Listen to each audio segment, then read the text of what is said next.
I've been wanting to talk about this Lily Allen story. I saw this quote from her where she said, I never really had a strategy when it comes to my career, but yes, my children ruined my career. And I thought, wow, that's such a difficult message to put out there, such a harsh message, I should say, to put out there about children. And I wanted to talk about it because I looked at the full context, and I actually think that our response to something like that initially is like jolting and we understandably have a negative reaction to, I do think it's a little bit layered and nuanced, and I think it's important to share this perspective. So, for those of you who don't know, she is a 38-year-old British singer-songwriter, and she was really like topping the charts, like more of at the height of her fame several years ago. She's got a few good songs. And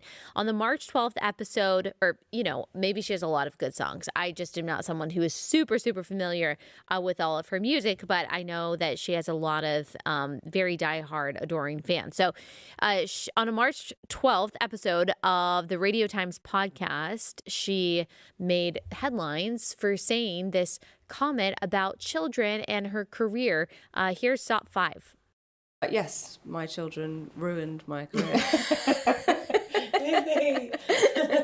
I mean, I love them and they complete me, but in terms of pop stardom, totally ruined it. And really annoys me when people say you can have it all, because quite frankly, you can't. You can't. And, some people choose their career over their children, and that's their prerogative. But, my parents were quite absent when I was a kid, and I feel like that really left some nasty scars that I'm not willing to, to repeat on mine. And so I chose stepping back and concentrating on them, and I'm glad that I've done that, because I think they're pretty well-rounded people.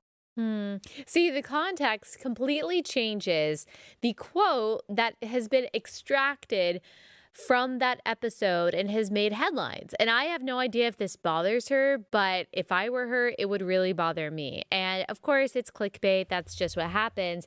But Cosmopolitan Lily Allen says having kids ruined her career. But then the person goes on to say, the author of this, as a mother, I think she has a point.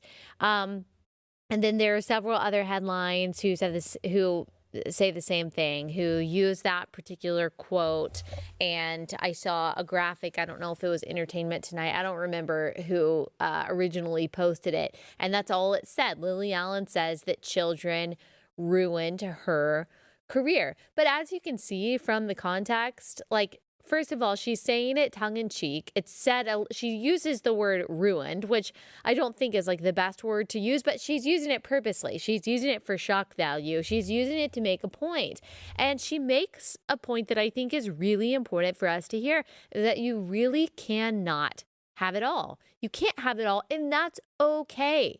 This is another lie that we're told, in addition to you are enough, in addition to you're perfect the way that you are, in addition to you're entitled to your dreams, all these lies that we've talked about so many times on this show, they're fed to women so often from the self-help, self-love culture, that you really can have it all, and that your happiness and your convenience and your dreams and your goals come first, and everything and everyone else gets deprioritized and has to sacrifice on behalf of what you want. And at the end of it, you'll just be happy that you fulfilled all of your desires. Well, that is a really big lie. And I do think that more and more women are waking up to this.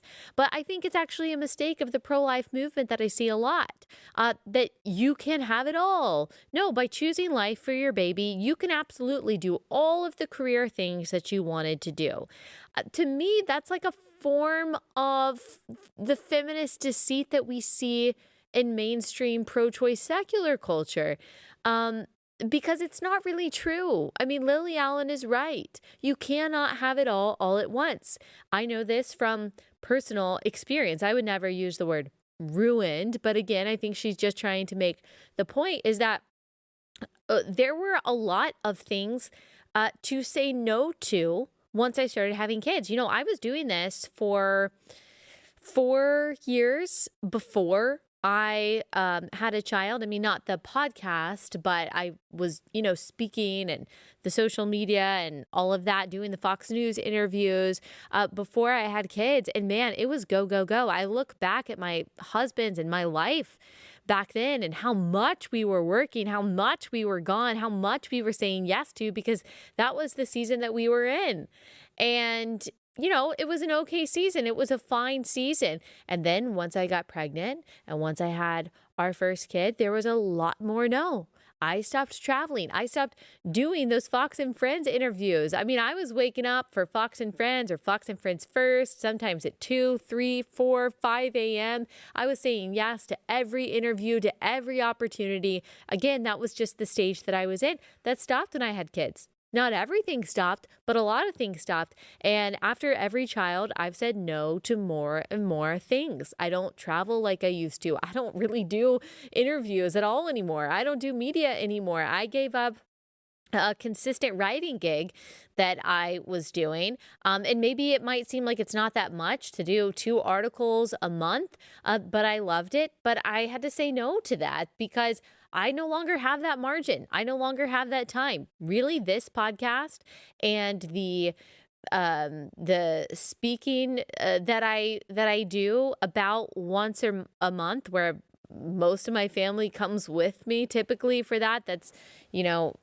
a choice that we make based on just a variety of factors for every different speaking engagement. But that's like a whole family affair very often. It just looks so different than it did back in 2018. It looks so different. All I have time for really is this podcast, which I have an entire awesome team behind me that helps me do that.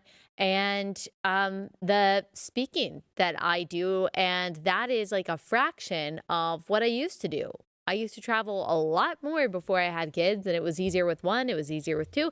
And then with every child, you say no to more and more that is not related to them. That's just part of it. And that doesn't mean that there's that you don't have anything. Like, there are plenty of moms who have an Etsy shop who are, influencers in some way and who dedicate time to different parts of their craft. And so there are different ways that looks, but it is always true that when you are prioritizing your children and prioritizing your family, that there are some sacrifices in other areas to be made. There is always going to be a trade-off. And so Lily Allen is right about that. Again, I wouldn't use the word ruin because that sacrifice is 100% worth it. And I think that she did end up saying as much. But it's 100% worth it. The saying no to other things is 100% worth it. And I am very thankful for like the flexibility and the schedule that I have. It is totally a dream. That I get to prioritize my time and my energy the way that I can. I understand that's not possible for everyone. I understand that there are different situations. There are single moms out there. You're doing the best that you possibly can.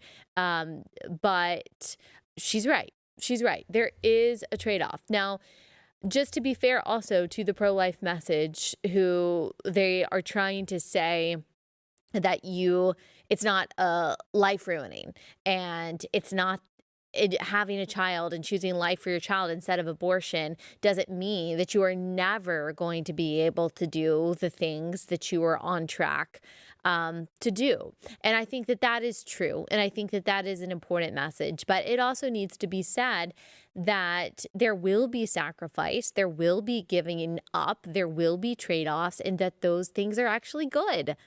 I don't want us to feed into the culture of all sacrifice is bad. All giving up is bad. All trade-offs are bad. All dying to yourself is bad, because it's actually what is life-giving. It is actually so much more fulfilling and so much more satisfying than just constantly fulfilling your desires or chasing your dreams. Those things can be good when they are in submission to God's will. But they cannot be supreme. They cannot be number one. And I'm actually really glad that Lily Allen was willing to say that, and that she allowed her childhood and the negatives that she experienced there to inform how she is parenting her children. When you look at the Proverbs 31 woman, it really looks at the different responsibilities that she had, not in one day, but throughout her life. There are just different seasons. There are different seasons for different yeses and different nos. And yes, as women, our families, our children, as moms and wives, that is, they should absolutely come first. And there will always be sacrifices to make. And I think that looks differently in different stages of life. It looks differently for different women. It looks differently based on what God has called you to do and what he has equipped you to do. But I do think it's clear that comes first, and there will be sacrifices in other areas 100%. And it is worth it. They are worth every single no that I have given to other things and continue to give to other things.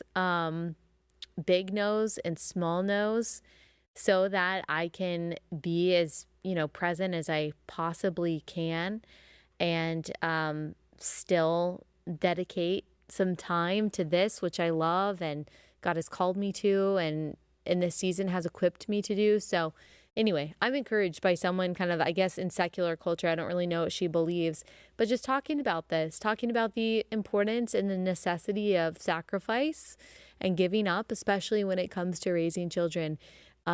Just because it's difficult doesn't mean that it's wrong or that we should put it off. Sacrifice is good, and it's very life-giving.